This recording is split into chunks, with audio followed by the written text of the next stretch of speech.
আজকে আমি আপনাদেরকে শিখিয়ে দেব সিঙ্গারা বানানোর একটি গোপন টেকনিক, যেটি ফলো করে আপনি একসাথে 6 থেকে 7টি সিঙ্গারা বানিয়ে ফেলতে পারবেন এবং খুব সহজেই। তো চলুন শুরু করা যাক। আমি কিভাবে এই সিঙ্গারাটি বানিয়েছি। এটি বানানোর জন্য এখানে আমি 2 কাপ আটা নিয়ে নিয়েছি। তারপর দিয়ে দিব স্বাদ মতো লবণ আর 2 টেবিল চামচ রান্নার তেল দিয়ে আমি হাতের সাহায্যে ভালোভাবে মেখে নেব। মাখা হয়ে গেলে আমি এখানে আস্তে আস্তে পানি অ্যাড করে দেব। আমি পানি অ্যাড করে একটি ডো তৈরি করে নেব।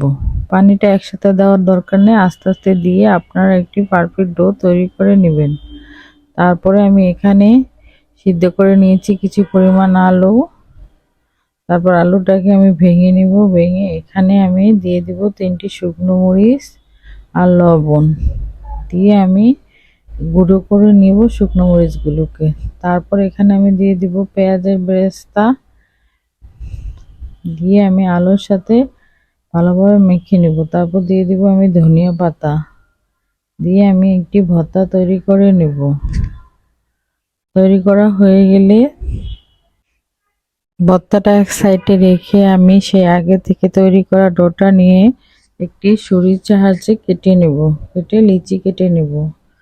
তারপর আমি একটি ভাগ নিয়ে সেখান থেকে একটি রুটি তৈরি করে নেব। রুটিটা একটু বড় আকারে তৈরি করে নেব। রুটিটাকে একটু সময় নিয়ে বড় সাইজের করে তৈরি করে নিতে হবে। এখন আমার রুটিটা প্রায় রেডি। তারপরে আমি একটি ছুরি নিয়ে রুটিটাকে এভাবে কেটে নেব।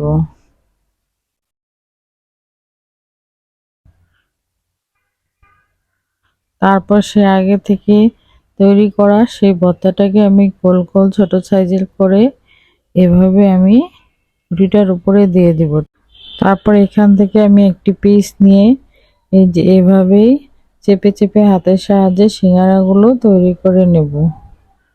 একে একে আমি সবগুলো সিঙ্গারাই এভাবে তৈরি করে নেব। এটি বানানো খুবই সোজা এবং ঝটপট তৈরি করা ফেলা যায় অনেকগুলো সিঙ্গারা একসাথে। আপনারা এভাবে সিঙ্গারাগুলো তৈরি করলে সময়ও বাঁচবে এবং ঝটপট তৈরি হয়ে যাবে। তারপর চুলায় একটি প্যান বসিয়ে তাতে আমি তেল দিয়ে সিঙ্গারাগুলো দিয়ে দেব। আর তেলটাকে এখানে বেশি গরম করার প্রয়োজন নেই। তেলটা চুলায় দিয়ে তারপর সিঙ্গারাগুলো দিয়ে দিতে হবে। চুলার আঁচটা মিডিয়ামে রেখে আমি সিঙ্গারাগুলোকে লাল লাল করে ভেজে নেব। ভাজা হয়ে গেলে আমি এখন চুলা থেকে নামিয়ে গরম গরম পরিবেশন করব। আর এইভাবে সিঙ্গারাটা বানিয়ে একদিন খেয়ে দেখতে পারেন, খুবই মজা হয় এবং খুব ঝটপট তৈরি করা যায়।